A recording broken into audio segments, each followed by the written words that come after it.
Hi, Alan. Could you tell a little bit more about yourself, your role, and the team you work with? Yes, surely. My name's Alan Hutchison. I'm the manager of the Tay Road Bridge. I'm a civil engineer by profession. I'm a chartered engineer, and I am responsible for looking after the asset that is the Tay Road Bridge. It's my responsibility to keep it maintained and keep it operating for members of the public to use, and to keep it fit for purpose for the future.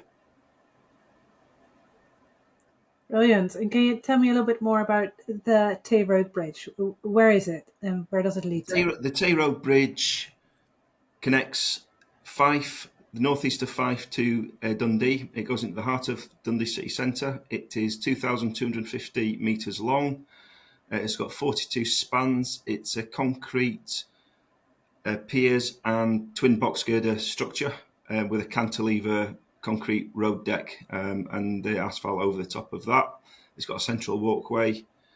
It rises at a 1 in 80 gradient from 5 metres above mean water level at the Dundee end to about 38 metres above mean water level at the Fife end. And we carry around 27,000 vehicles every day. And you say there's a walkway, so do I understand correctly that there's pedestrians and maybe cyclists as well? Oh, yes, there's a central shared path which we encourage all cyclists and pedestrians to use. And that runs up the centre of the bridge. It's accessed via a ramp at the Fife end and a lift at the Dundee end, and that makes it accessible for all wheelers and anybody with that can't walk upstairs. Yeah. All right. So tell me a little bit about what a day looks like for you, A an day, average day. yeah. An average day for us would be. I should point out that the Tay Road Bridge is staffed 24 hours a day, 365 days a year. So we've got an operations control room which has 32 cameras. That they're based in a tower, if you like, just above the Dundee Plaza, as we call it.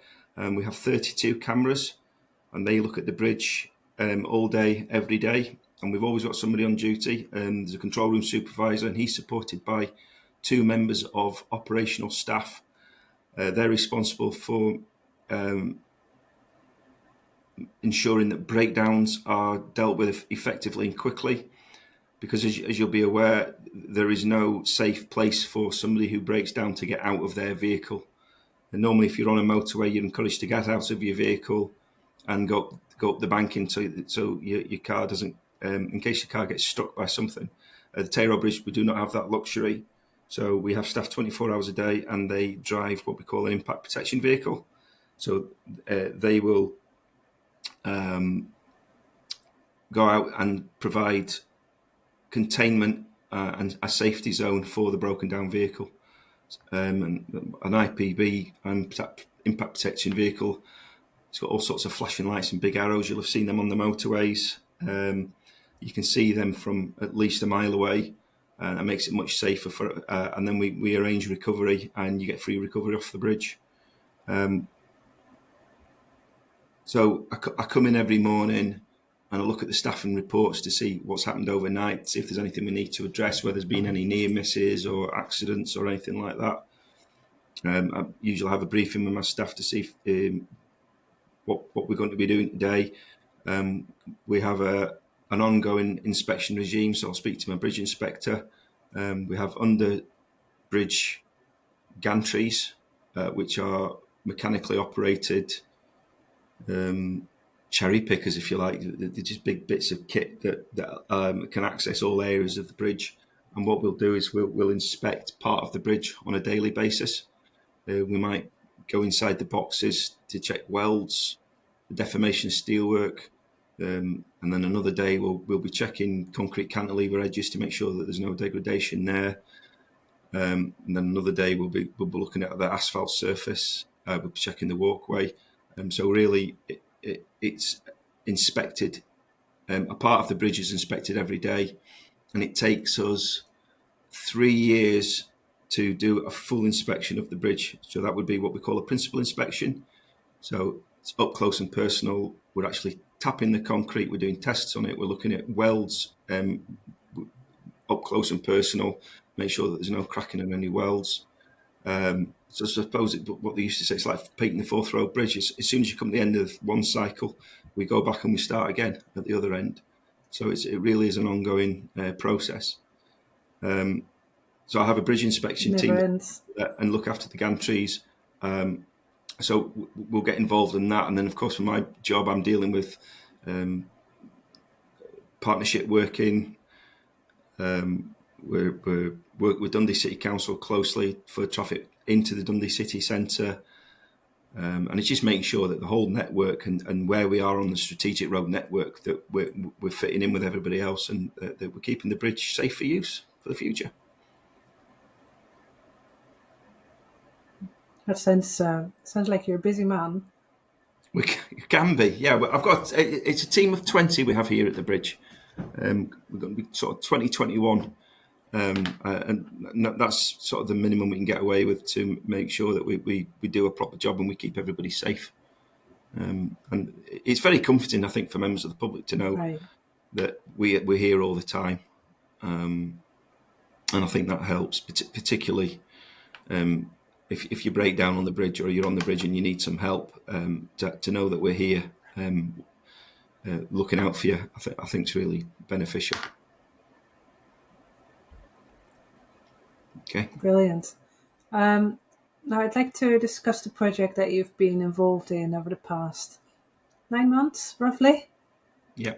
which is a T5G and Scottish 5G Centre and Digiflex project to install LiDAR sensors on the bridge. Can you tell me a little bit more about how you got involved in that project? Yes. I got involved in the project with a phone call from Julie Craig at Dundee City Council. She'd asked me if I was willing to support Digiflex in a competition for 5G. I think it was part of the Tay Cities deal. I said I'm always willing to help. Digiflex came to us and said that they would be able to offer LiDAR detecting of vehicles on the bridge. The benefits of that to me is that it does not require embedded sensors in the road deck, and it gives me real-time monitoring information. The downside to traffic loops are that they need to physically go out and download data. We tend to do that every quarter. So I'm getting the information I need every 3 months, where actually sometimes I would like the data a little bit quicker than that. So to be able to have information at the fingertips, I can see that as a real boon. Another advantage of the LiDAR is that it can tell the difference between types of vehicles. As an asset manager, it's very important to know what type of vehicle and what weight of vehicle is using the bridge. Now, I know I get about 27,000 vehicles a day, but what I don't have is any firm data on the percentage of heavy goods vehicles, perhaps oversized vehicles that are using the bridge that shouldn't be on the bridge. So from that point of view, to be able to understand the percentage of heavy goods vehicles using the bridge will allow me to determine where I should be targeting my capital monies, my revenue spend, to make sure that I can keep the bridge in good condition. It might explain why some elements are perhaps wearing quicker than we might expect. It allows me to target asset management properly. So to be able to get that in real time is an absolute boon. I was talking earlier about heavy goods vehicles perhaps damaging the bridge. Sometimes if we suspect an overweight vehicle's gone across and we've got a bit of damage that seems unusual, then to be able to go back between the inspection that we did before the damage, it might be able to give us some clues about where that damage might have come from, and where perhaps we might need to target resource to sort any issues. Were there any surprises in the data that you received from Digiflex so far? Yeah, the heavy goods vehicles, it was roughly what we thought it would be. But one interesting fact was that we seem to get more travelling southbound than northbound. So I'm not quite sure of the reasons for that. So we'll need to do a little bit more investigation to work out why we've got more heavy goods vehicles using the southbound carriageway than the northbound. It could well be that because we're a commuting bridge and we head into a very rural Fife, that a lot of the vehicles are going to farms from north to south, and they're crossing the Tay Road Bridge to get to the farms in Fife, and then they're perhaps heading south with their goods, so they're not needing to come back north. And when they come back north, it could be that they'll travel the route via the trunk roads around the M90. So other than that, it was interesting to get a review on the number of vehicles using the bridge. It was roughly in line with what we considered, with what the loops gave us. But it was fascinating to try to get the understanding of the HGV share, if you like. What future data you think will be collected going forward? Digiflex are looking into being able to tell us if we've got broken down vehicles on the bridge, that something's stopped, that something unusual's happened. And also, unfortunately, we do get lots of cause for welfare concerns of people on the central shared path. So if something that is unusual and perhaps a person or a vehicle stops moving where there's no reason for it to stop for them to stop moving, then if we could get an alert to assist our control room supervisors in potentially spotting problems a few seconds earlier, then that can only be a huge benefit to the public and be a big